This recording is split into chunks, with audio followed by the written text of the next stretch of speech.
It's another beautiful day where we get to interact with renowned resource persons, also interact with you on Spill It. And if you've been following us on Spill It, you will understand that what we do is to come very objective. What we do here is to spill the tea, to say it as it is. We're not here to actually undermine and play anybody. We're not here to sing praise of anybody. We are here to criticize. We're here to evaluate. We're here to profile probable solution to whatever we are experiencing as a people across the state, across our communities, across the academic sector, across our political sector, across whatever you can think of that affects us as a people. That's what we do on Spill It. And don't go nowhere. When we come back from this short break, I will introduce my guest. He's a young man I call the cat with 9 lives.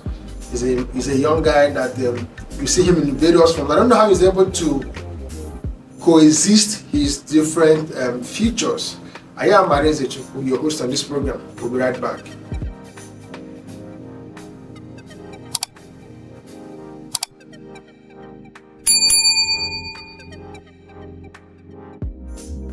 Welcome back to the program. Today we'll be discussing the subject of politics, essentially revolutionizing Anambra political space. And I have a beautiful young man, like I would say, who is my guest on this subject, who would help to dissect. He has a lot to divulge. As a matter of fact, he's been a very strong voice in the civic society. He's a political commentator. He's a strong, successful businessman. These three, he's very good at them and very successful. I'm talking about none other than Comrade Vincent Udemezue. Welcome to the program, Comrade. Thank you very much. Good morning, good afternoon, listeners, wherever you are joining us from. Stay tuned for a very interesting episode. I've not been here before. This is my first time. And I assure you, I'm going to do it the way I know how to do it. Not the way we are told. No, I'm not going to do it the way we are told. I'm going to do it the way I know. Thank you. Okay, come on, let me start like this. What would you say about politics? Let's start with Nigeria at large and then we'll narrow it down to Anambra State. What's your view about our political structure here? My view about our political structure. We have, if you look at Nigeria in context, you look at Africa in context, we have a race that about 5 million people were shipped out of Africa during slave trade, right?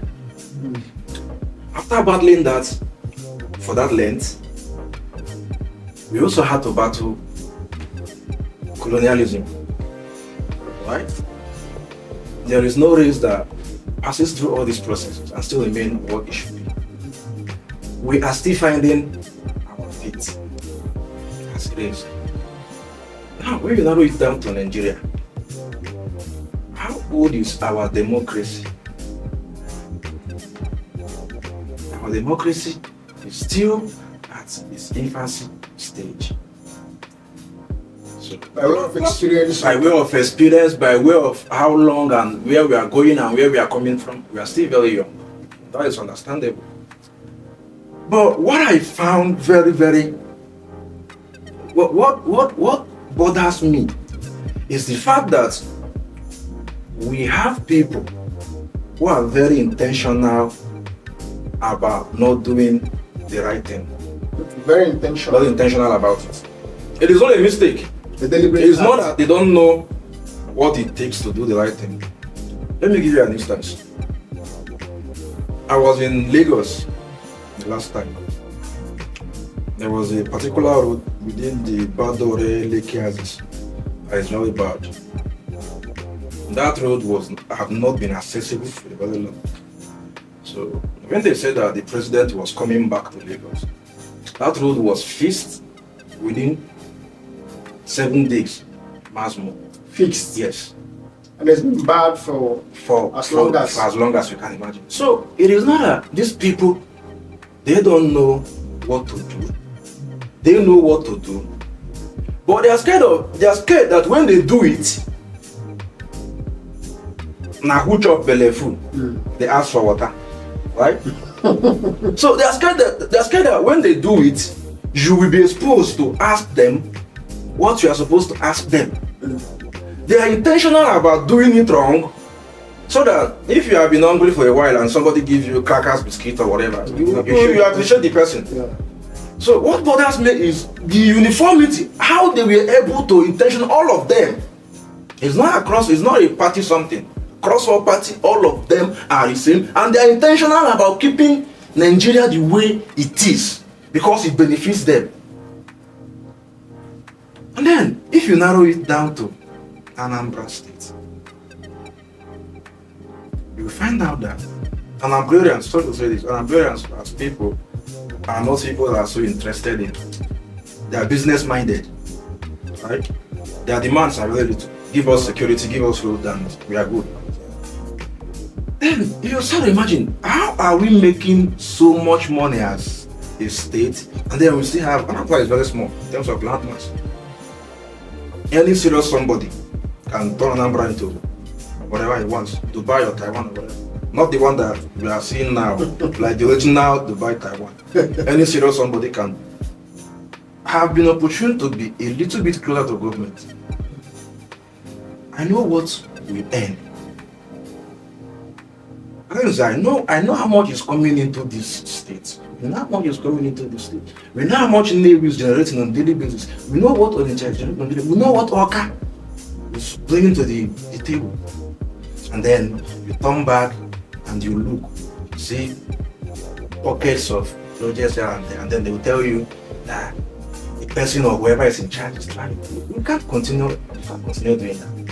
So maybe that could be leveraged on the fact that what you said earlier, when a person has been hungry over a period of time, anything suffices as meal.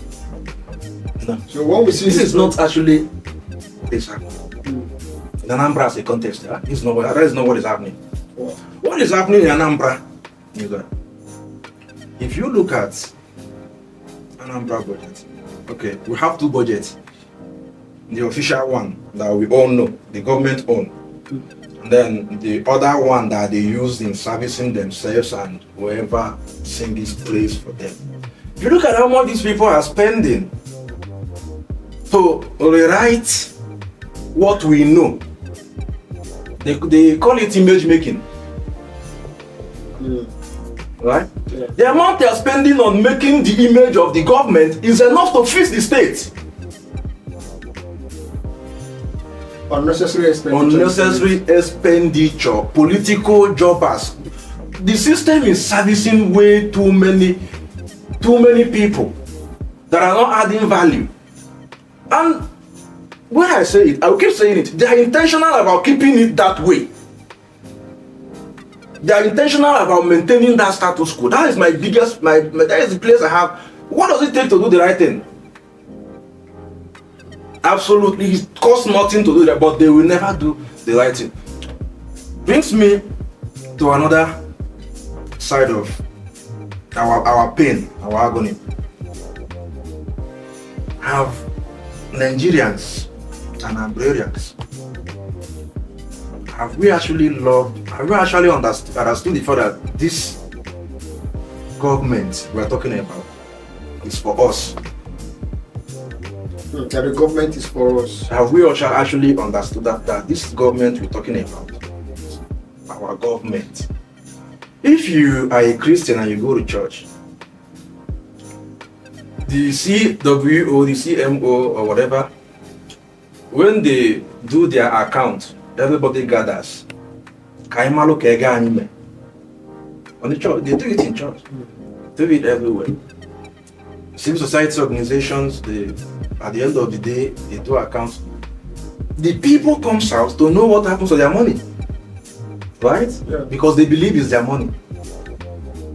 But one of the colonial cobwebs that have stayed with us for all this while successfully rewired us to believe that government Ibo. Colonial cobweb. Yes, it's colonial cobweb. You were mentioning something about we talked about colonial cobweb. It actually struck me. So let's get to Colonial cobweb. When we were growing up in our villages,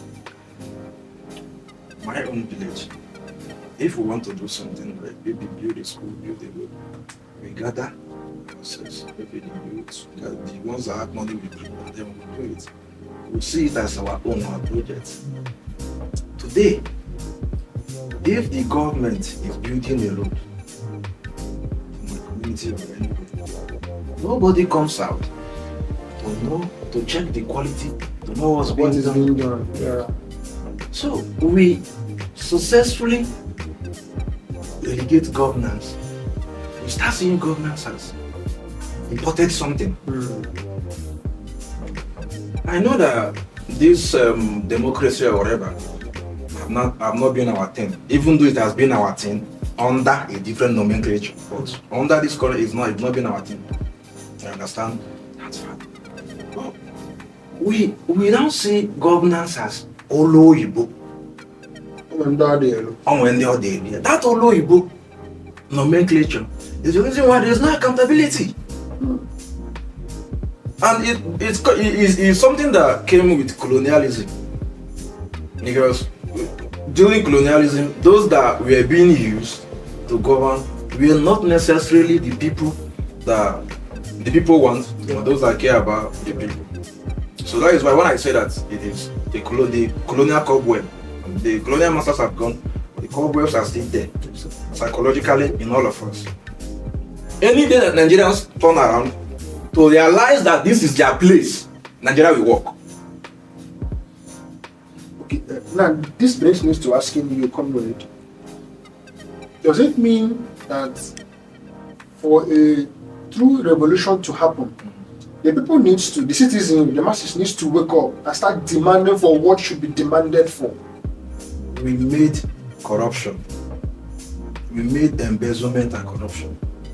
We made it too comfortable for politicians, for the ruling class. They programmed us to look afar, to look away. Why they do what they do? Why they do what they want to do. Take this instance. If somebody steals this phone now and I shout thief, people will gather here. Before you know it, if care is not taken, they will lynch that person and kill that person. If somebody embezzles 10 billion in government today, we will find out that we will find a way, right? I used to tell people, all those reasons that we have for not calling out corruption, for shielding corruption, is the reason why we are where we are. If the reason is because it's your brother, if the reason is because it's your master, if the reason is because it's the one paying you, whatever reason you have to shield corruption, to shield this decay, it is the reason why we are passing through. An average Nigerian complains about corruption when it is not favoring them. And as long as we continue doing that, because that thing that favors you, have somebody that is not favoring, have somebody that ordinarily, we shouldn't be where we are. Right? We shouldn't be where we are. I don't take myself out of the equation. We must take account, we must take responsibility for this nation that we built. This mess that we built, we must be accountable to it. We must tell ourselves the naked truth and then we'll start fixing it. If you have a reason to shield away, I'm not the cause, he's the cause, I'm not the cause, we will keep being here.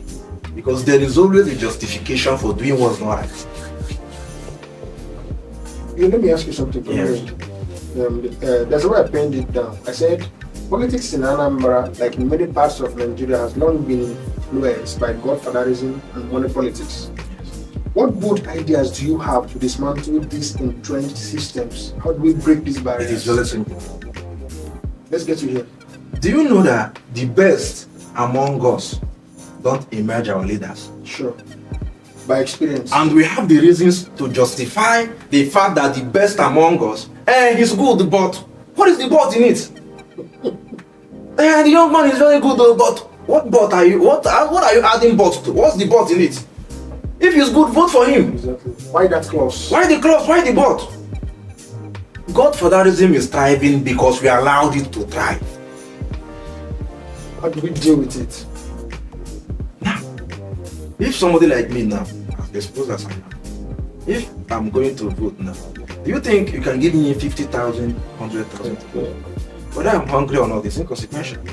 The hunger will not make me sell my vote, right? Most people selling their vote are not doing it because they are poor. I keep saying it. They are doing it out of ignorance. And the political class have conspicuously lived on it. And how do you explain that we have Commissioner for Information, voter education? You work in the media. How many times have you seen those commissioners for information or voter education talk about vote buying and all these things that Sensitizing the people? Truly, not for their own gains. For their own gains. So, and it is not just an Anambra thing. I keep saying it. Yeah. Once they test run a model in Anambra and it works, they will export it all over Nigeria. In 2017, I don't know if I should say this on air, or if you feel offended, sorry about it. In 2017, I worked with INEC. I was at India College. That was my first time of seeing money politics. Vote buying, trading vote like it's commodity. 2017, when Andy Oba, Obiano, and I think Tony Moye. When they did that and it worked, they institutionalized it. They made it a norm. Everybody started doing it. Now, this is a problem. Anambra is plus or minus getting over 80 billion, right? On average.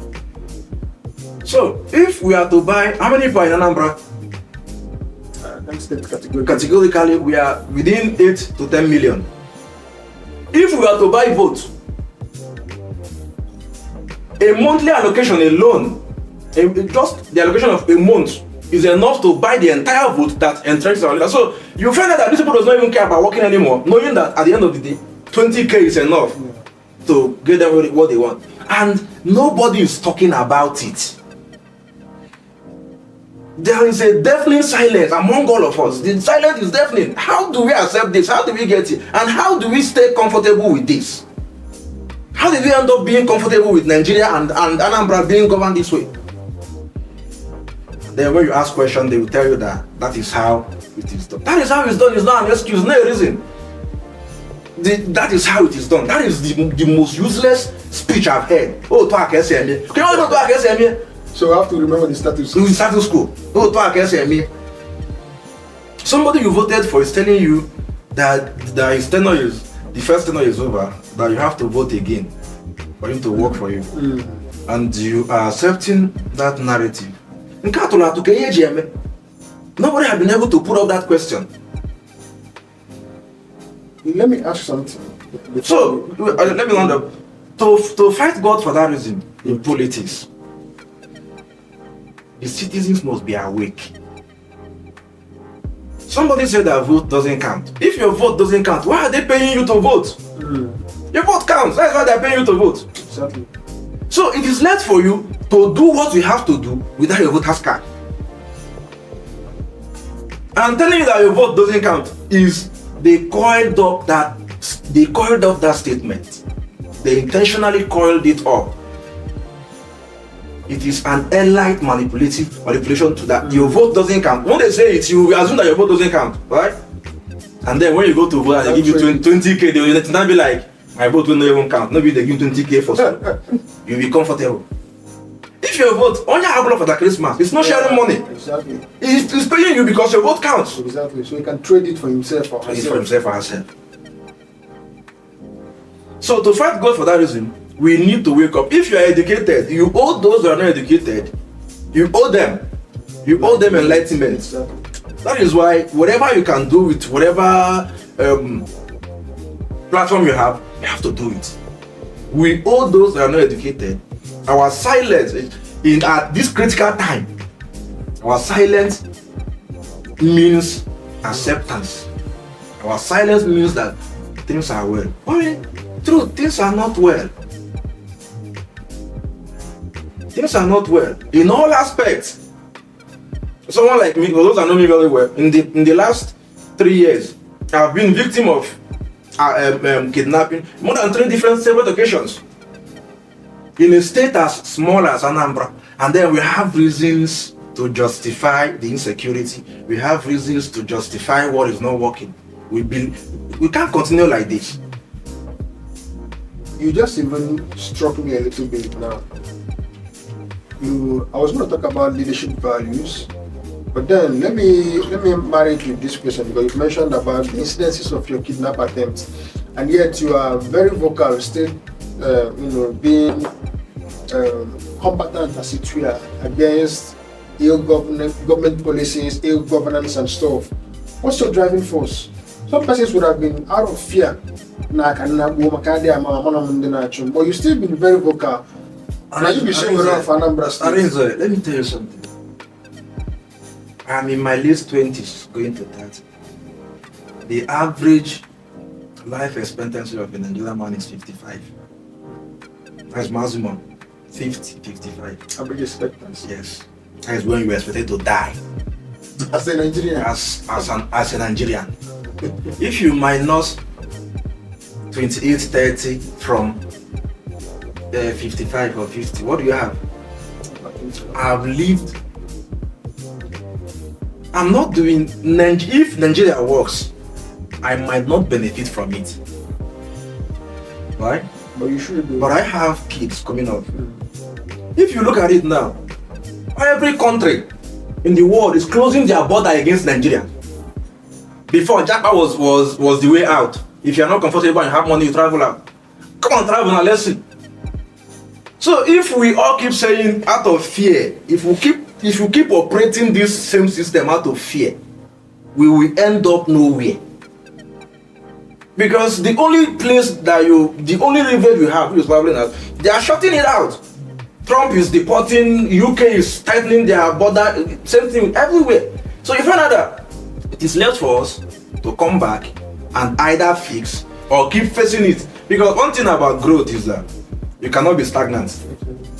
Either upward or downward. If Nigeria is not working, Nigeria cannot stay like this and not working. It will go down.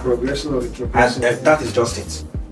So if out of fear today I'm saying that because Nigeria is not working, but I'm scared, right, to speak up. Those that have not spoken, some of them are dead. Some of those that didn't speak are dead. So if you die because you speak, is it not better to die for a good cause than to live in chain all through your life?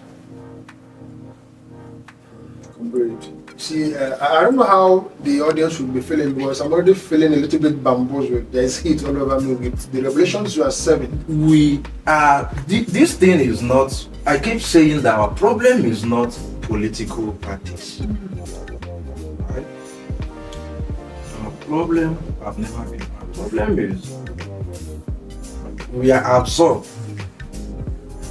If Tinubu or Soludo or whoever wakes up tomorrow and say that the whole Anambra or Nigerian will start paying 100k to resist, to breathe air, an average Nigerian man will increase his hustle to meet up. Exactly. They will not question, why do I have to pay to breathe?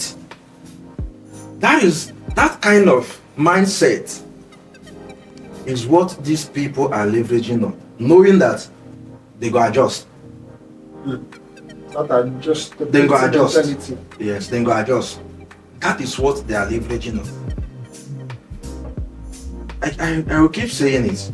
These people travel. They go outside the country. They see what a working site is and what it looks like. But they're intentional about not doing it. Intentionality. How do you become intentional about doing the wrong thing? They will tell you that that's how you do it if you want to retain power. Did you come to power to remain there forever? It is only somebody that has something to offer that is willing to remain in power forever. If you have nothing to offer, you come and offer it and go your way. Leadership. For us to, what characteristics, what do you think a viable leader should possess? What traits should we look out for? Sympathy. Human sympathy. Human sympathy. Africans believe that a leader should be tough. Why are you meant to be tough? You are only human, not animals. So being tough is not needed here. You must love the people you are leading well enough to feel their pain. But that is not the issue here. The issue here is what they are doing is Nandi Hakasabai. Banking Chole Hakasabai. Then we normalize it. I don't blame the ruling class. Whatever they are doing is what every business person without conscience will do. But why are Nigerians not asking the right question? I know that the ruling class, don't want us to ask the right question. I know that is what they want. They want it. They want this silent. They don't want somebody asking them, why are you balkanizing this country? Somebody said, and you mentioned it earlier on this discussion, said, besides they create an issue to distract the people from focusing on the real game. We were talking about local government autonomy the last time and how much is being diverted from local government fund and all that. And then what came up next? What came up was one of the deputy governors fraud certificates, one of the deputy governors was sleeping around and all that. Those things are intentional distraction. These people have a WhatsApp group where they sit down, coil up something to distract you, and then publish it. Boom. Everybody's mind will move away from the real issue. We cannot continue to allow them. We must not allow them to continue to distract us with little things that are not even important. It doesn't matter. If she sleeps around, for instance, her personal life, if she sleeps around with her personal life, how does that affect governance? What impact is it? Of what impact is it to this discussion that we are having? That this society is not working. If she uses her body as an adult to sleep around, of what impact is it? Somebody said something on one of my programs. I was having a discussion. The person said that he does not believe in any political leader whose family or investments is not in his state of political interest.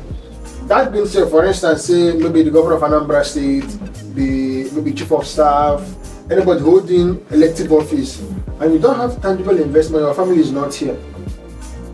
That he does not believe in them, that he has trust issues with them. What would you say about that philosophy? You don't import leaders. That is what we did during colonial era. The colonial masters were imported leaders. And this is where we are.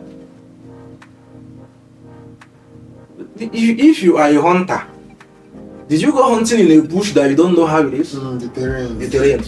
That's how it's not.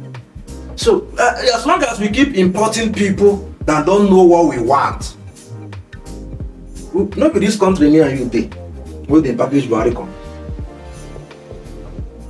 The Buhari we all know. Package. Yeah, the package. And the media have conspicuously become the biggest enemy of the Nigerian state.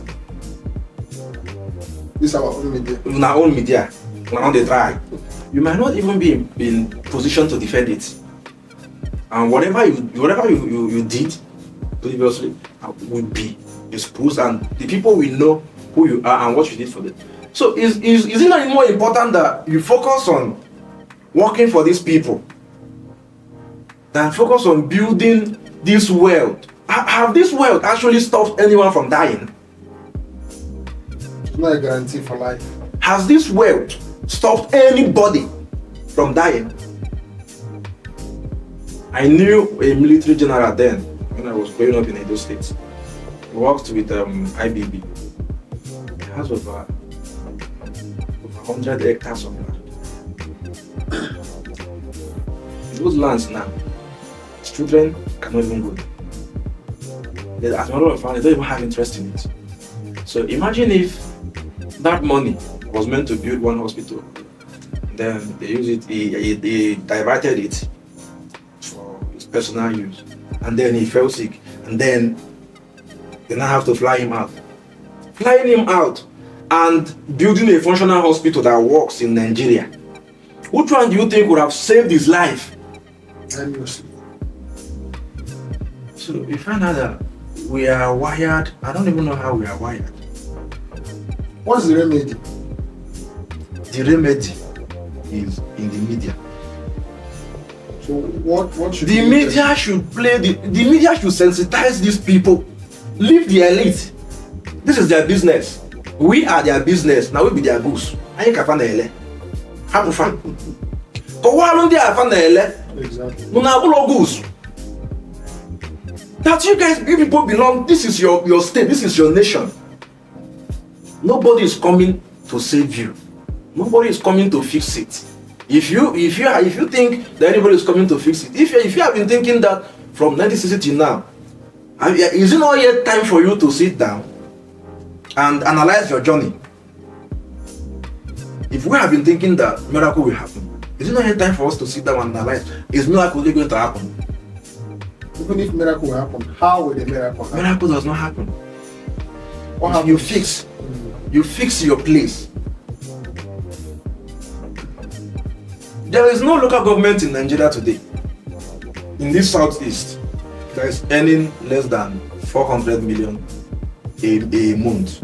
No local government, quote me anywhere, that's earning less than 400 million a month. My local government, we earn average of 500 from the state government, from federal government. The federal government, in their wisdom, knew that there is no, for Nigeria to develop uniformly, local governments need to work, and they are making it work. Then when you come back to the state, you now find out that the state that should be the one championing local government autonomy are actually the ones, yes, because they don't want it, and they are intentional about it. I know there's been a few about your local government. Now that you mentioned, I don't know if it's safe to also say, being a key player yourself in the civic society, your brother is also a key player when it comes to Anambra political system. And there's been these views, a whole lot of it. What would you say about Anambra's experience with respect to dividends of governance in Anambra State and the government too? That is why I said that the media is not doing enough. If we had not raised our voice like madmen to shout that our money is being stolen, people of IMLM will not even know that our money is being stolen.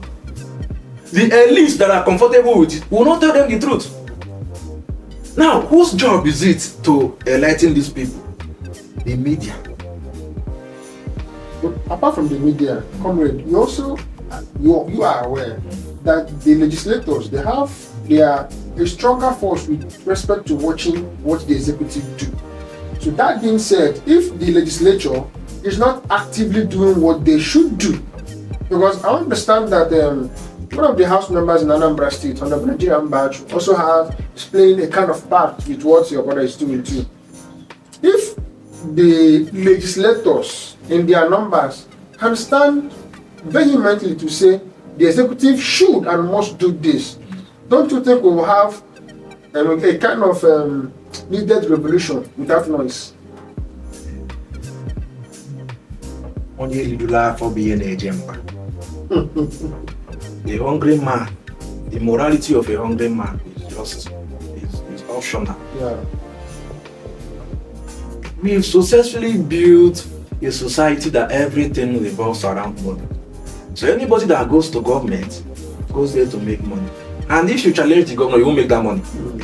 So all of them, what they do is, yes sir, yes sir, yes sir. For peanuts that will not even outlive, what are we doing? We don't have legislatures. Take it or leave it. We don't have legislature. Any legislature that works in tandem with the state government is a failure. The reason why you are there is to checkmate them, not to work with them. Then you are not appointed. You were not appointed by the governor. Somebody elected you. You were elected to speak for them. Right? No parity. There is no but in it. But that's why they also ensure that they elect their party people into that place so they can play party loyalism or whatever. I told you earlier this program that the best among us, not emerge. Best among us, not emerge. We successfully build a society that votes can be sold and buy. You can sell and buy vote at the convenient paper transfer at all given. What that means is that some of those legislators did not even get there on their own. On merit. Somebody sponsored them in quotes here. Somebody brought out the money to make them. So if you start making noise that you want a functional society, they will tell you, okay, it's not 4 years. And no politician, and every politician wants to come back. Yeah. So if you can remember, once you hear that, and they will tell you that the people you are fighting for does not even care. They will tell you that the people we are fighting for does not even care. That when they give them money, they will vote against you. So when you are told that kind of thing, maybe you are new in politics and then they use those authorities to brainwash you. You buy into it. Now you will now start doing it the way it is being done in quote. Meanwhile,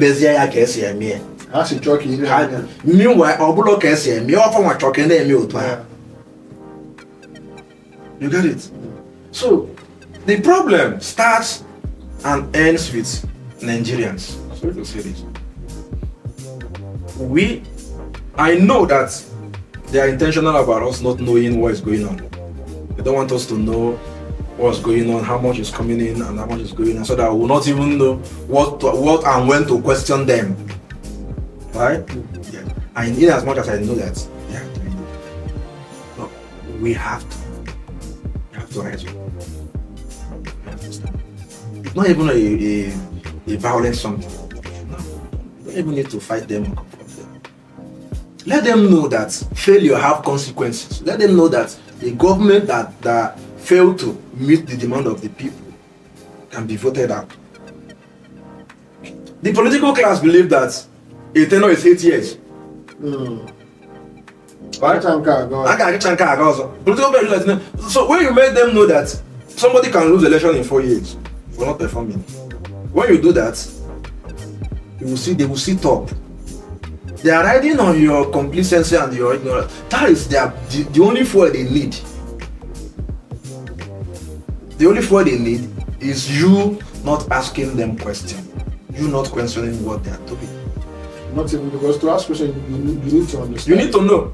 You can't question what you don't know. Exactly. So, for you to know how much this is, okay, this is Oka.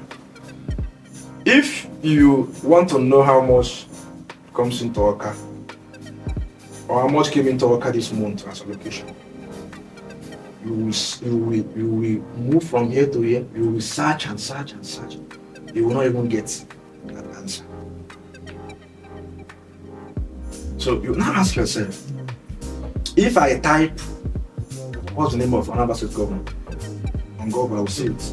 But when I type how much did Anambra receive this month, you will not see it.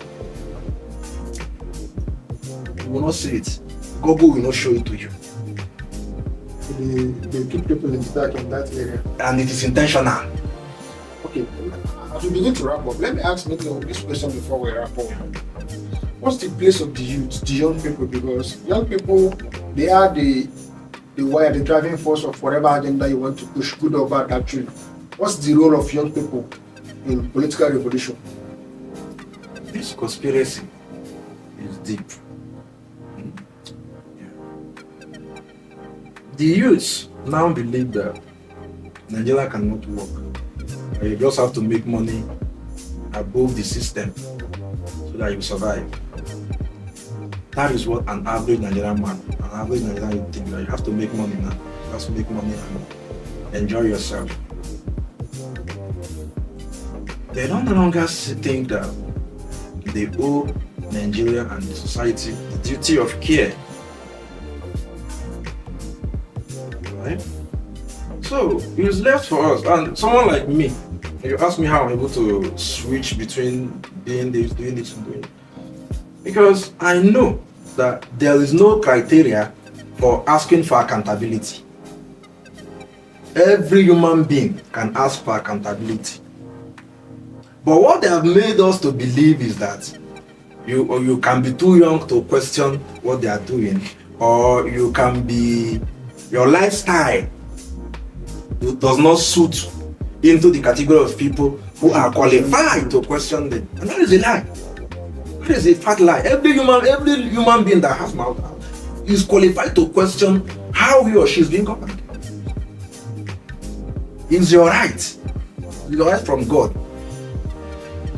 So Nigerians, no matter who you are, no matter what you do, this is your country, this is your state, this is your nation. Question these people. Find your voice, no matter how little it is. No matter how little that your voice is. Question them. Okay. Question Now, them. let me Don't make make this it comfortable for them. They will steal, yes, I know they will steal. Because the system is programmed in a way that you must be corrupt there to thrive.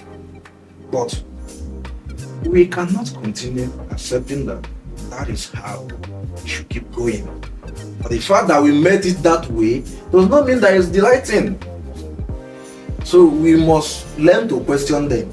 Even if you they do bricklayer in a good block, in a tipper, question them.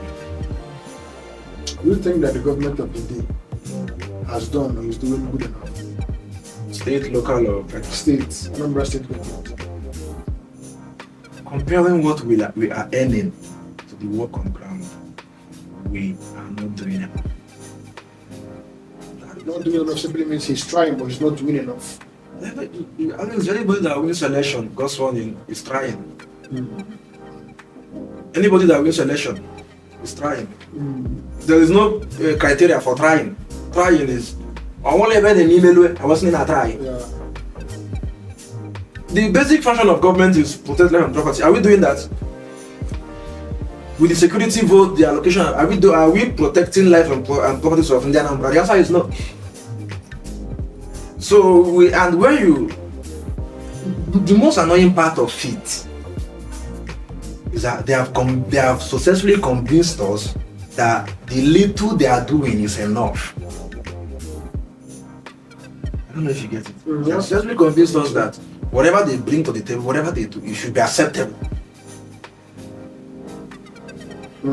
So is there a local government in this Anambra that if you put 500 million in their development consistently for 4 years, you will not see result? Okay, let's say the running cost of the local government is 200 million. Let's now use 300 million to focus on fixing them. Will they not work? To get a long way. But we are intentional about, they are intentional about it not working. That is why you will see somebody going to commission 2 kilometer road. They will swim swamp, they will swim mud to go and get access to go and commission in 2025. And then you will see people coming out there to be clapping for them. What are you clapping for? You are clapping for failure. A lot needs to actually be done and said. Alright, distinguished ladies and gentlemen, it's been Comrade Vincent Udemezue, a successful businessman, a strong civic society fighter, like I would call him, and also a very beautiful and viable voice on political comments.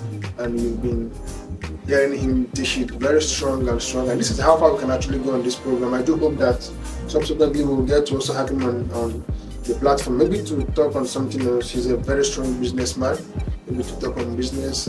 You heard him talk about him being in his late 20s, and he's this successful, possibly to educate us too on how you can be able to journey from one phase of life to the other. Keep it locked with us on Spirits as we come back your way next week.